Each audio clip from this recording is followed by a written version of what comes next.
Hey, I'm Mac. Welcome back to my channel. Let's go back to 2013. Come with me, all right? I'm finishing up my first year of pharmacy school in Massachusetts, and things are going pretty well. My lifelong talent for taking exams, an ability regularly misidentified by academic institutions as an indication of intelligence and competence, was serving me very well. And coming from Los Angeles, I really had to admire how rude everyone in Massachusetts was. Like, geez, you think my idea is stupid? Don't you actually mean you love this idea and would like to schedule a meeting to discuss it and then later will cancel the meeting? At the same time, rumblings were beginning among my peers and instructors about this new thing happening at the corners of Happy and Healthy in Arizona, a partnership with this up-and-coming company, Theranos. To say that Theranos had a very ambitious mission would be an understatement. To say that the founder of Theranos, Elizabeth Holmes, was strange would be an even bigger understatement, okay? Despite what the in-your-face, mid-range frequency saturation of my speaking voice might make you think, my singing range is firmly a bass. And while I could speak from way down here, that would be uncomfortable and feel very artificial for me, and it also doesn't project super well. I could probably deliver an entire video purring at you like Barely Sociable does, but it doesn't really feel very authentic for me. This is like a velvet hug. This projects so much better. It slices right through you, okay? It's an auditory razor blade, okay? Right out the mask, resonating right out the mask. Elizabeth Holmes apparently did not feel the same way. Her bizarre affectation of a low speaking voice was just one of many qualities that many found strangely hypnotic, but others like me found skin-crawlingly uncanny. And this is all before even considering the content of what she was saying, which was somehow more absurd than the way she presented herself. Among myself and my pharmacy school peers and faculty, the response was generally intense skepticism or outright dismissal. Why? The founder or CEO of a company is, in many respects, somewhat like the lead singer of a band. Sometimes they're just a part of the band, and sometimes they're like Maroon 5, where I'm pretty sure you could put Adam Levine and 4 random people on stage and people would not notice the difference. Theranos was very much on the Maroon 5 end of the spectrum. So what exactly was Elizabeth Holmes claiming her company was able to do? Well, in December of 2014, Fortune magazine secured the second public appearance or public interview from Ms. Holmes. But she would go on to have many more shamelessly fawning softball interviews and articles over the coming year. I'm going to show you a few clips from it to show what Theranos was all about, and I'm going to respond with what made me and my peers so skeptical at the time, and frankly, why so many others should have known better, or at least invited more knowledgeable and more critical voices to the discussion, because if there's one thing I love doing, it's saying I told you so. I think it's a common misconception that there were no critical voices speaking at the time, that the hype was kind of peaking. There were, they just were not listened to or given a platform. This is Elizabeth's second public live interview. The first was at the Most Powerful Women's Summit in October. So Elizabeth, what have you done and what is Theranos? And I'd like you to explain it maybe the way you'll explain it to those young girls as you travel the country talking with elementary school students. Okay, that's a challenge. You know, if you look the word diagnose up in the dictionary, it says to determine the onset of disease from its signs and symptoms, right? So you're figuring out that someone's sick by the fact that they have a symptom. You're figuring out that someone has cancer by the fact they have a tumor in them, right? But that's too late in the disease progression process to be able to do something about it. And Theranos means detecting the onset of disease in time for therapy to be effective. So being able to see the onset of disease in time to be able to do something about it. And we spent a lot of time thinking about that, thinking about how could we help to create a world in which people don't have to say goodbye too soon. And fundamentally got into laboratory testing. This is an incredibly simplistic way of looking at it and really reveals a lack of understanding of how complex the body is and how complicated medicine can be. And that simplistic view is only becoming more and more of a problem with the rising popularity of unapproved, untrialed tests for cancer, like the Grail Gallery test. For one, it fails to consider what happens next after a positive result. Okay, so the test is positive, suggesting you might have cancer. It could either be a true positive or it could be a false positive. So what happens now? How do you confirm the test? A CT scan, a PET scan, a biopsy, an MRI? Let's suppose you get a PET scan and an MRI and they don't find anything. I suppose you just have to keep being monitored and getting regular screenings to check in again. After all, it wouldn't be better to just treat it anyway with extremely costly, side effect heavy, potentially debilitating drug therapy or radiation therapy just in case. Would it? No, it wouldn't, right? Well, I'm sure you'll somehow adjust to your new life of maybe having cancer, but maybe not having cancer. The fact of the matter is that test results are not simple and false positives are not harmless. They're also not uncommon. The Grail Gallery test in a recent study of 6,629 participants found cancer signals in 92 or 1.38% of them. These participants were then directed to get CT scans, biopsies, or other confirmatory testing, and 29 of the 92, which is 32% of them, were found to have cancer by the researchers. But they could not confirm a cancer diagnosis for the remaining 63. Do those 63 have cancer? They might not. I'm sure they feel great about that and are very glad for this test that has in no way negatively impacted their mental health and well-being. And that was the majority of people who got a positive result for that test. Crazy. Because lab data drives 80% of clinical decision-making in the context of how a physician is able to take care of a person. And if you can make lab data accessible really early in the disease progression process, so you're not figuring out that you're already really, really sick, then you can begin to make it possible to intervene in time to do something about it. Okay, I don't know where the hell this 80% figure comes from. I cannot find any primary source on it. She's not the only one saying this. It's a fairly common claim, but I have looked and looked for the original source of this statistic and I cannot find it. It further seems somewhat dubious to me because how would you even study that? Like, what is true is that 70 to 80% of a patient's medical record tends to be lab tests, but this does not necessarily mean that it is used in clinical decision-making, nor does it mean that it ought to be used in clinical decision-making.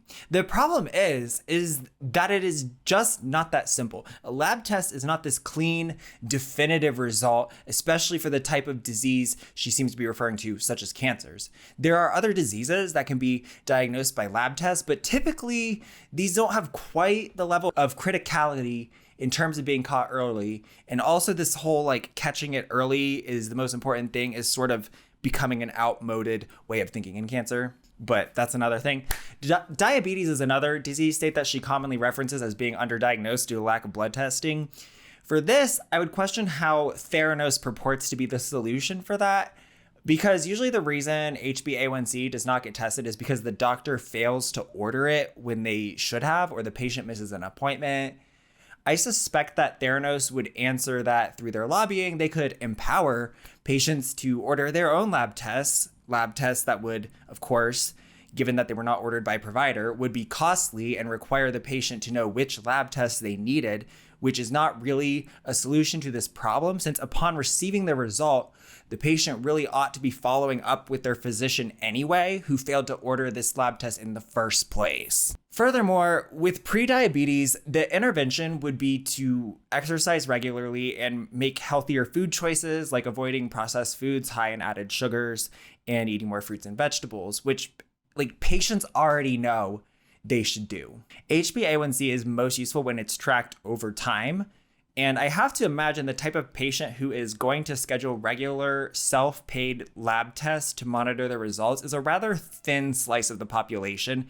And it's still a suboptimal situation because if this is going to be a long-term thing, the best thing would be for them to find a primary care provider who does a better job at ordering appropriate tests. This can be a daunting thing to accomplish, but that doesn't mean that the Theranos solution is any more of a real solution. So our work is in making lab data accessible, and we've done that by making it possible to do any lab test from a tiny drop of blood from a finger, instead of having big needles stuck in your arm and tubes of blood taken out, and by making it possible for every lab test to be affordable for every person, no matter how much money they have, and accessible in locations that are convenient. All right, right there is the claim that made the most eyebrows rise in my pharmacy school class.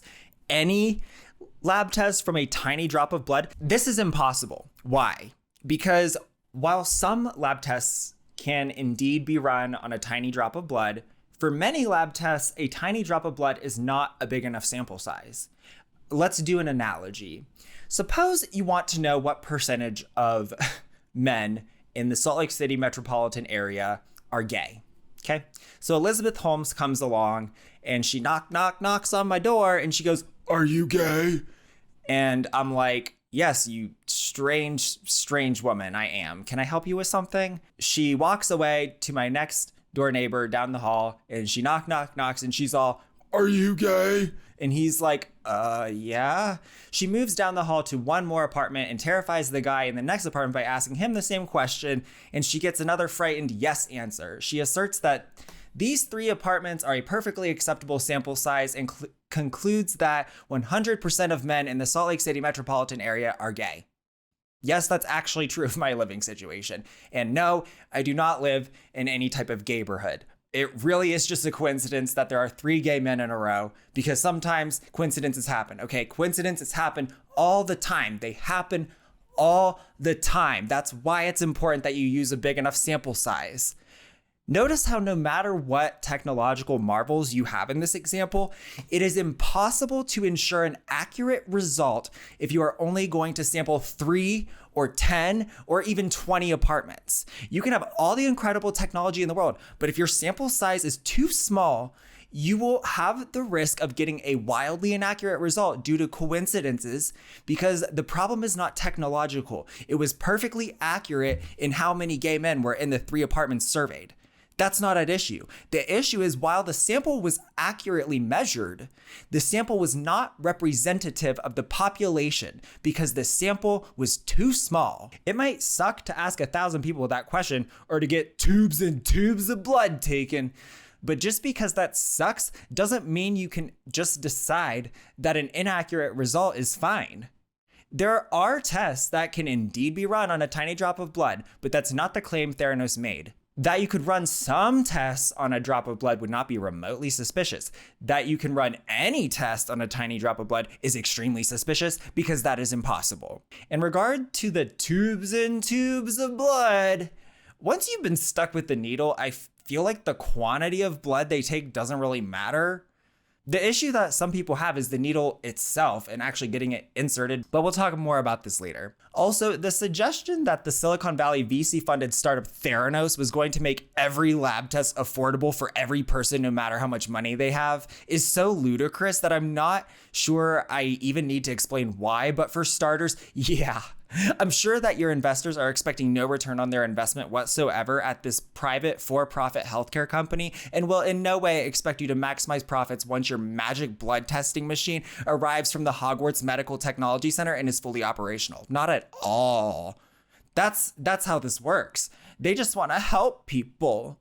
When I think of people who deep down really just are givers and really want to help people, I think of Henry Kissinger. It's like Henry Kissinger, Clara Barton, Florence Nightingale. So we've built what we call our wellness centers, which are our service centers inside of pharmacies, and starting in Walgreens, now in Arizona, so that people can go get a test done after work or on a weekend and begin to engage in this process of getting information about their bodies, which can change their life.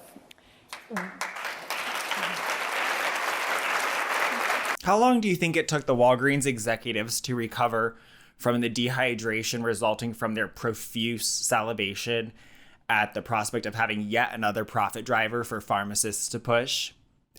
I hope that somebody brought them some Pedialyte. Also, can we just appreciate for a second that once again, promises that something will change your life seems to be a reliable red flag, whether that's an MLM or a new healthcare initiative, okay?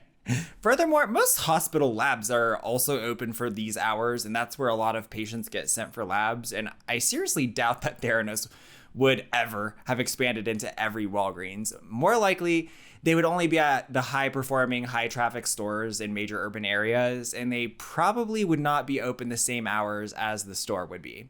Okay, if they were, they would need to charge a lot more money for those labs. That's just a fact. It's also a lot more complicated to bill for labs than for prescriptions. When a prescription is billed to your insurance, it happens via instant adjudication.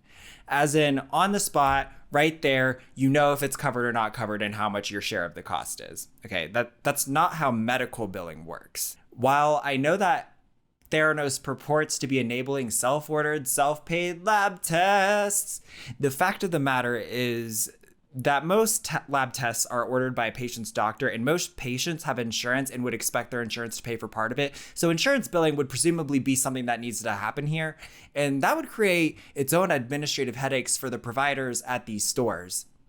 It's a problem that medical billing is arcane and complicated, but that problem is not solved by Theranos. On top of that, I have to imagine that a lot of patients, upon receiving their lab results, would perfectly reasonably consult the pharmacist about them. While this is something the pharmacist is knowledgeable about, the ability of the pharmacist to interpret your results is going to be limited by the fact that they don't have your medical chart and history in front of them, which could change the interpretation.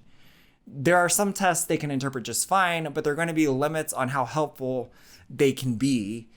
It's also an unfortunate reality that the unrealistic workloads and time pressures the chain pharmacies like Walgreens place upon pharmacists makes their time extremely limited and leaves them unable to really spend more time with the patient to review these things, even though most pharmacists would actually really like to do so, which is sad. For the record, there were murmurs among my Walgreens peers that there was something weird about this Theranos crap, especially the fact that a lot of it was actually conducted via a normal tubes and tubes of blood draw, not a finger stick as promised. However, with the level of hype that was building at the time, it's pretty unlikely that anyone was going to ask a few Walgreens pharmacists what they thought, and it's pretty unlikely they would have expressed any strong misgivings anyway, because I'm sorry, fellow pharmacists watching right now, but pharmacists are generally huge goobers, okay? Like more than any other healthcare professional. Dentists, not as big of goobers as pharmacists. If you need a healthcare professional, you can just walk all over. Pharmacists are who you're looking for. I'm sorry, but it's true. Okay, do you think nurses or physicians would put up with the bullshit that pharmacists put up with? I mean, they deal with a lot of bullshit, but not like being monitored to see if you're offering a flu shot every single time you answer the phone by your district manager, or like dealing with people through a drive-through and having to pick up their groceries for them. No. I was so shocked when they even showed the half of vertebra of a primordial spinal cord that it required for a few of them to walk out last year. Not that that will accomplish much of anything, because they don't have a guild, and because pharmacists are goobers and also somewhat conservative overall, they'll never form a guild. Even though that would give them the power to push CVS and Walgreens around quite a bit, since they'd have a unified front, but that will never happen because they're goobers.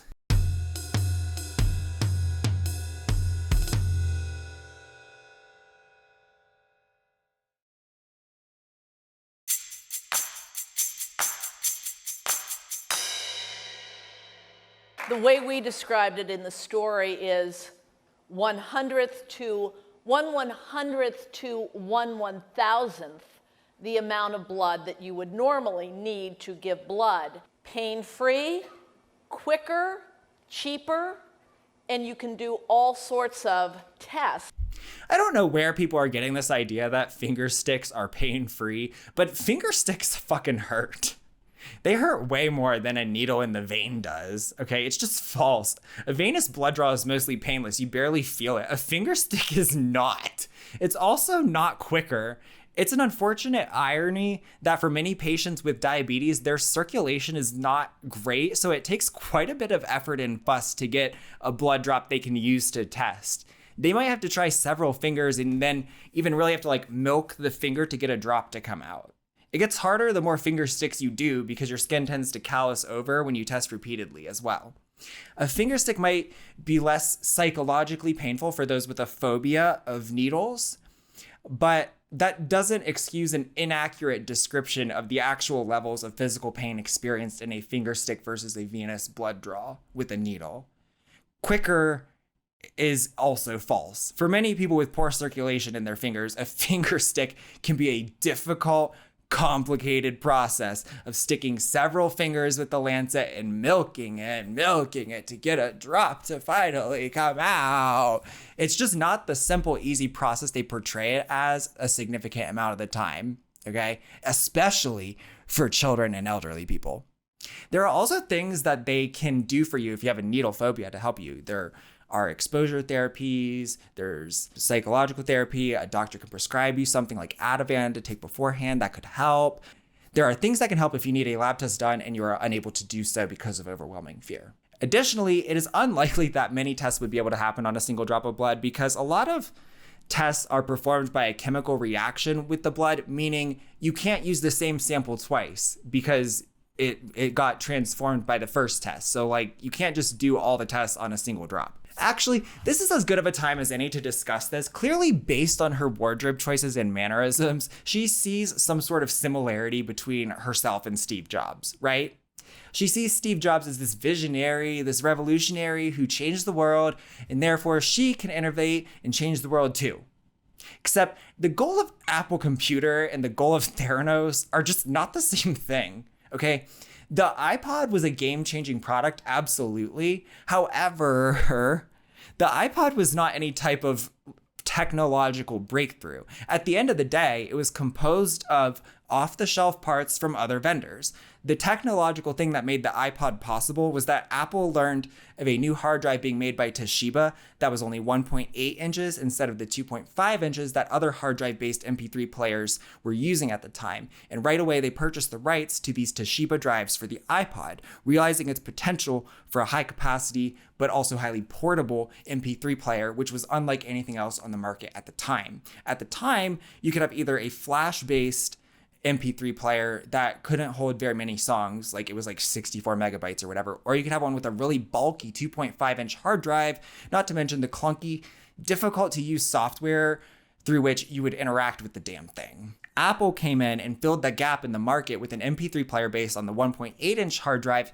for an unprecedented combination of portability and capacity, delivered with the attention to style that will always be important despite how much Apple haters say it doesn't matter. Because guess what? It does matter if you want your product to sell well. And this marketing angle has always been one of Apple's strengths. People don't want to use ugly, clunky shit. Get over it, okay? iTunes was also much easier to use than the syncing methods employed by other music players, and the click wheel was a brilliant, simple input method for the purpose that was really easy to understand and get a hold of. But do you see how none of this is a technological breakthrough? None of this is like primary research, okay? It's a breakthrough in the application of various technologies, but none of these is a new invention. The 1.8 inch hard drive already existed. The MP3 player already existed. Touch controls already existed. It's not like Apple had to invent hard drives from scratch to create the iPod. The innovation is the way in which Apple applied and marketed pre-existing technologies to make it a compelling and game-changing product. That's not what Theranos claimed to have done. Theranos was claiming that they had somehow invented a revolutionary way to conduct a blood test in a way that was previously considered to be impossible and that had never been done before. People can learn how to program computers and apply technology through their own study, but it's very rare that we have self-taught biochemists or molecular biologists. It seems very unlikely to me that someone without the years of coursework on biochemistry and molecular biology, let alone engineering, would have the knowledge base needed to create a brand new lab test far better than anything that had ever been done before. It also takes a lot of coursework just to understand what you're even testing, let alone how you test it, or why you test it. My point is, building a computer or creating the iPhone is very different from revolutionizing biochemical assays and medical lab science. It is a lot simpler to build a computer or write a piece of software or create the iPhone. Humans are very complex, and therefore medicine is very complicated, and the stakes are a hell of a lot higher. It's not something you just drop out and do. You don't have the knowledge base to even understand what you are doing and why. Also, Elizabeth, whenever Steve Jobs would announce a new product like the iPhone or iPod, he actually had one he could show the audience. Okay, actually, one more thing. Remember when the iPhone 4 came out and there was that massive firestorm because of the antenna? Like, people were absolutely outraged and legal action was taken and multiple regulatory agencies were considering getting involved. Yeah, that was because their phone didn't get very good signal some of the time if they held it a certain way. Because that's a big deal. Unlike something trivial like, I don't know, telling someone they have hepatitis when they actually don't or something silly like that. Making a computer or a consumer electronic device or an app or a software package is not the same as single-handedly creating one of the biggest breakthroughs in biomedical science of the 21st century, okay? It's just not. What's worse is not only was Theranos claiming to have one of the most significant advances in biomedical sciences of the 21st century to date, but they apparently had done so without any publication in any scholarly journal. This further aroused suspicions among many in the medical sector, including me and my peers. Groundbreaking research and innovation like what Theranos was describing should be shared and disseminated so that it can be peer-reviewed and built upon by others. Theranos defended its lack of publications by asserting protection of its trade secrets. See, when you invent something, you can choose to either keep it a trade secret or you can patent it. A trade secret would be something like the Coca-Cola recipe. Its exclusivity is maintained purely by keeping it a secret. If you figure out what the Coca-Cola recipe is, either through it being legally disclosed to you or by reverse engineering, there's nothing stopping you from using it because it's not patented. It's a trade secret. Your other option is to patent it, which will require you to disclose a lot of details publicly, but will secure you exclusivity that can be legally enforced for a period of time and also protects against being reverse engineered. Most innovations in the medical and pharmaceutical industry are patent protected, not trade secrets. And that's largely because there's an expectation that data and research will be published and made publicly available and that devices will be submitted to external validation. That's not how Theranos was playing. So Elizabeth dropped out of Stanford after 1 year at 19 to start this company. And Elizabeth, it actually started out in 2003 as a different idea, a wearable patch to monitor and transmit blood information to doctors, right? Okay, did you hear the actual bullshit that just came out of her mouth right now? Like how dumb that is, okay? I mean, like companies already do that.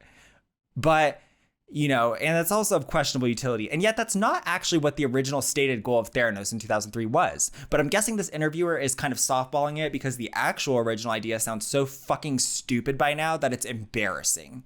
See, according to the book Bad Blood by the Wall Street Journal reporter John Carreyrou, who also wrote the 2015 articles that really managed to expose Theranos in a way that turned the tide of public opinion, the actual original idea Elizabeth had that caused her to drop out of Stanford and start her own company was a patch that would be able to run lab tests and then administer medications based on those lab tests. You see, the name Theranos was created by Holmes as a portmanteau of the word therapy and the Spanish word anos, which means anus, because she was constantly talking out of her ass. Oh, wait, I'm sorry, I'm just kidding. It's from the word therapy and the word diagnosis, meaning her magic patch could do both at once somehow. This is one reason why we have medical professionals attend more than one semester of college, because that is such an absurdly simplistic view of medicine that it should inspire laughter, not millions of dollars in VC funding. But I suppose when you have parents who think you are incredibly gifted and VCs with no medical knowledge whatsoever,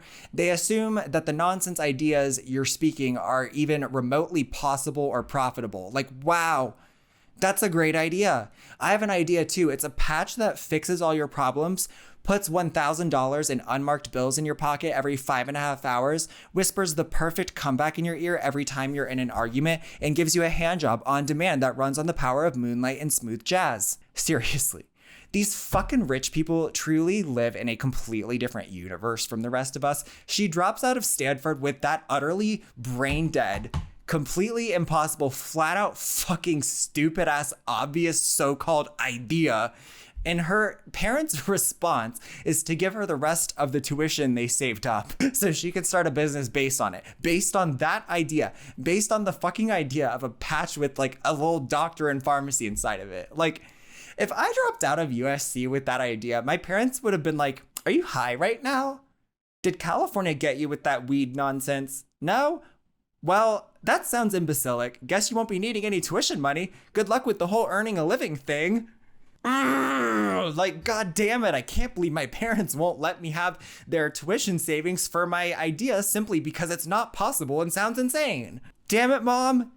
I mean, the most common prescription medications in this country are blood pressure medications and antidepressants.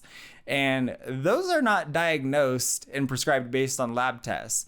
And usually antibiotics are given before the lab test even comes back. So I don't know, man. Furthermore, how would this even work? Is it going to check for drug-drug interactions? What about informing the patient of side effects before it just decides it's time to shoot them up with whatever drug it has stored in there?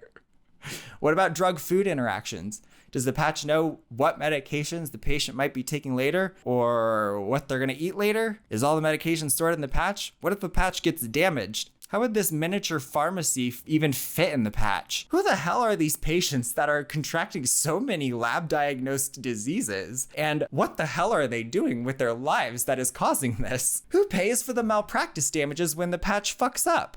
Oh, you didn't think of that, right? Because you had 2 semesters of college and no relevant clinical non-technician experience, but you somehow think you know more than people who went to undergraduate and then medical or pharmacy or nursing or other professional schools because you're literally 19 years old. And like most 19-year-olds, you're an idiot. I'm sorry, 19-year-olds, but you'll agree with me in a few years.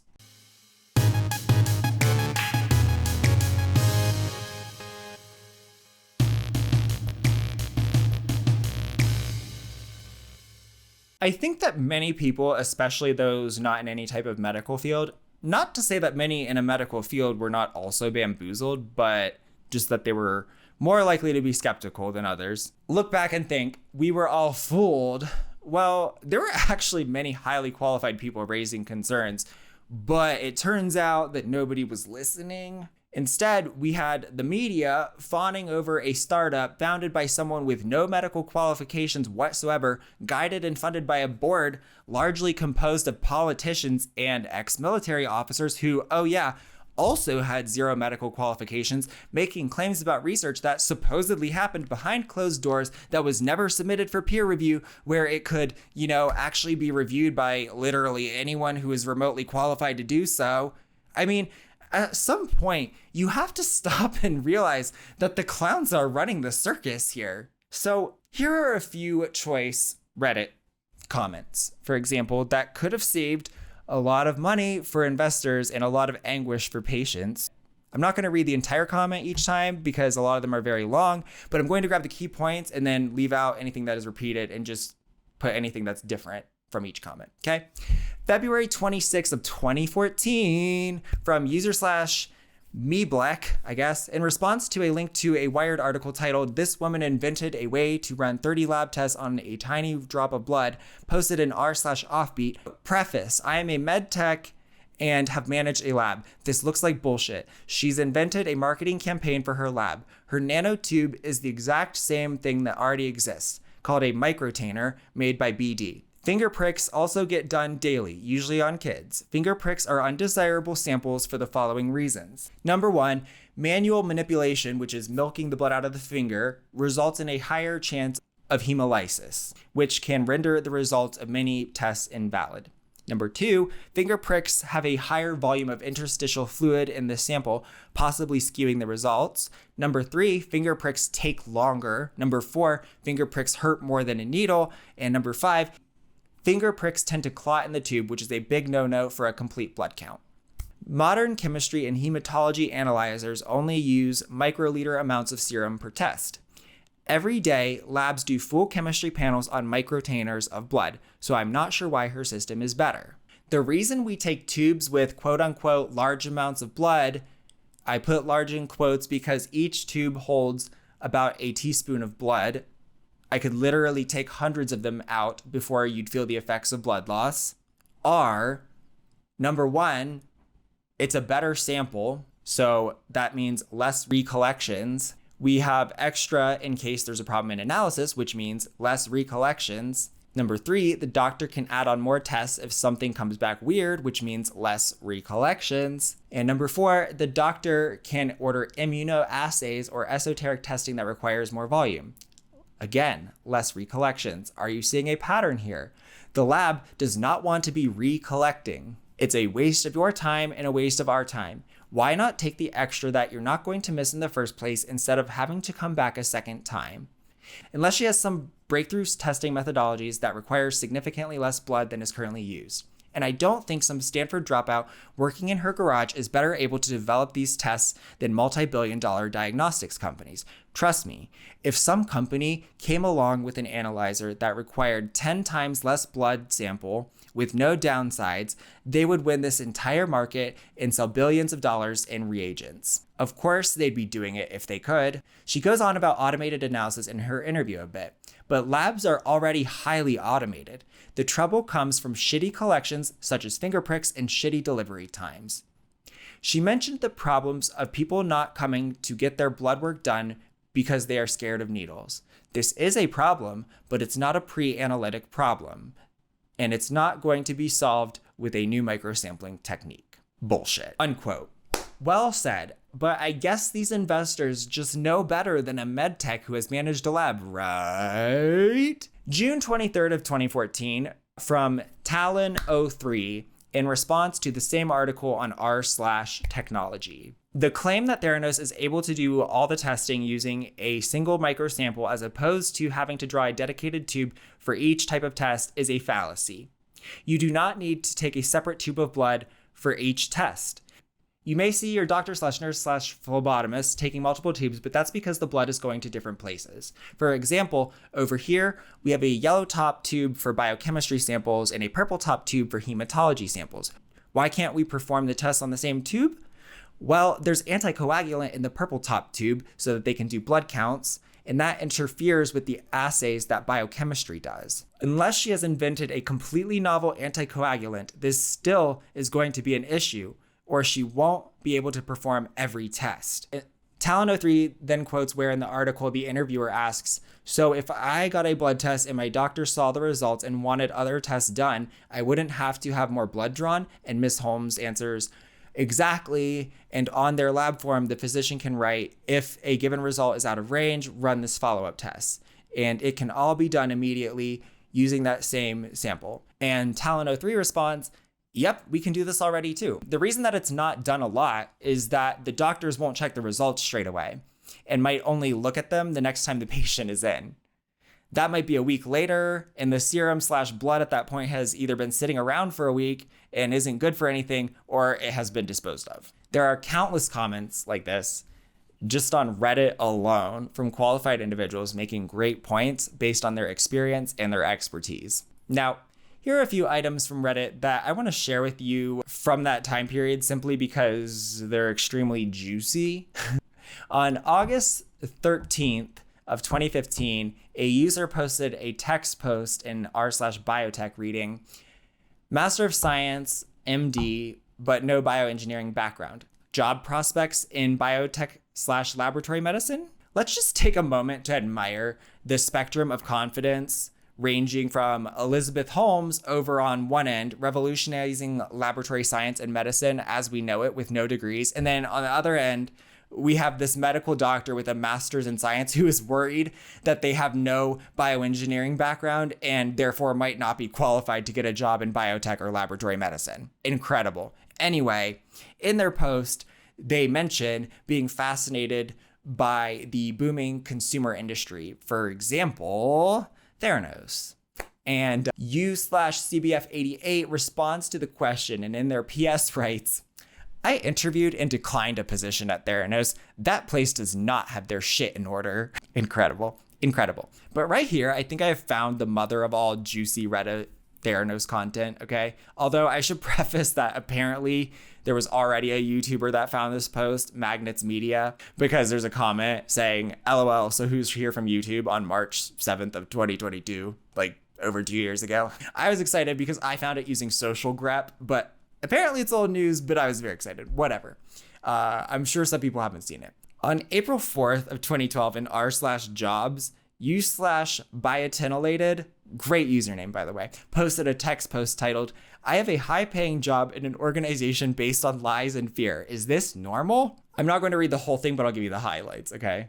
They write, I work at a biotech company developing a platform for diagnostic assays. Vague, I know, but I definitely can't be specific. My job entails developing assay chemistries to be used on this platform. My team is under a ton of pressure from the CEOs to churn out developed chemistries as fast as possible. They explain that they're new to this industry and they're frequently partnered with other chemistries due to their lack of experience and have frequent meetings with their boss and team advisors. They explain, quote, I have come to understand that in these meetings, it is recommended to be extremely selective about what you tell the bossmen, as in ignoring the bulk of the evidence we've gathered that suggests the formulation is not working, but instead present the one graph that looks okay and tell them that everything's passing with flying colors.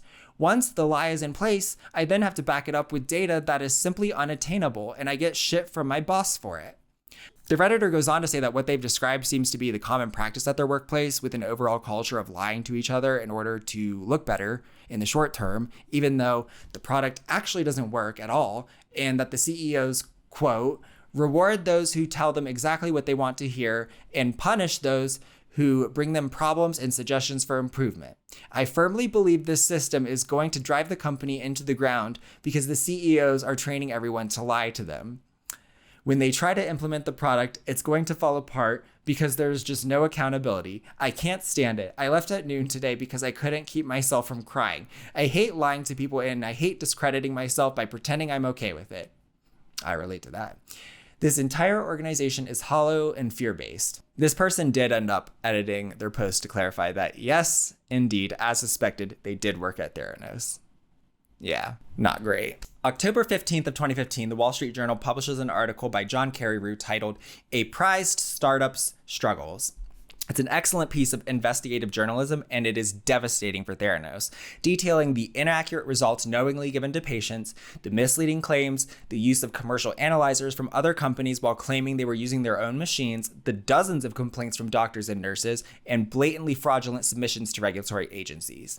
On October 16th of 2015, Carreyrou strikes again with a second article reporting that Theranos has been ordered by the FDA to stop performing any tests with their nanotainer other than the single herpes test they had gotten approval for, on the grounds that the nanotainer was an unapproved Class 2 medical device.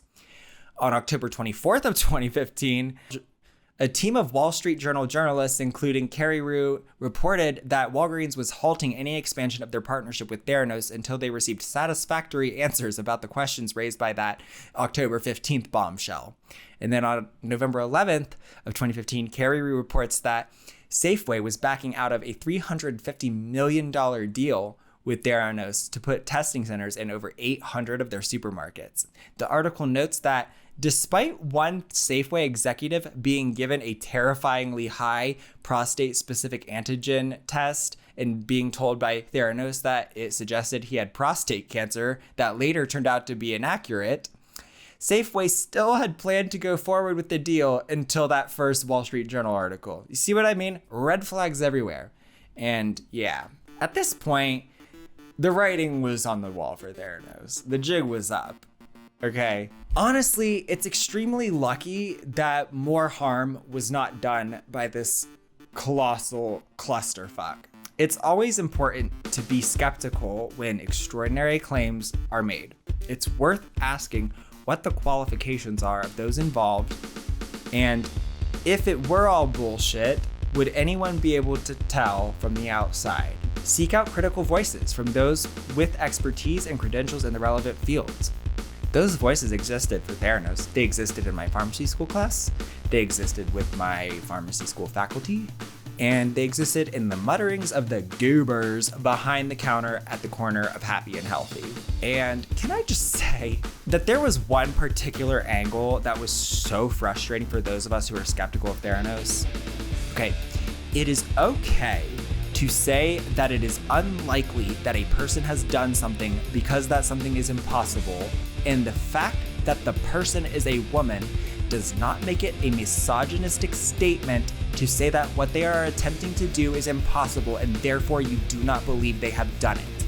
I'm sure there were many misogynistic comments made about Ms. Holmes, but if you are going to label any assertion that what she is claiming to be able to do is impossible as misogyny, that's going to leave you open to a lot of scammers. All right, that's it.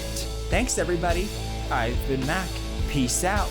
If you have another hype machine company that you'd like me to cover and shred up, leave it in the comments. Bye! Oh, actually, one more thing. Hi, I'm Karen Sauter from Google. My question is 500 employees and a $9 billion valuation. We all want to know if you're hiring. I'm teasing. Oh, don't worry, Lizzie, I got this one. Go fuck yourself, Karen from Google. Thanks, okay? We know Google had a real chubby thinking about all the data they could acquire via partnering with Theranos, but you know, I'm sure you'll find another database of personal health information to hoover up, okay? Just don't fuck with my ability to route and block ads and trackers system-wide, okay? I can't handle it, okay? When you don't steal a lot of ads, every single one feels so intrusive and offensive, okay? Okay, all right, bye!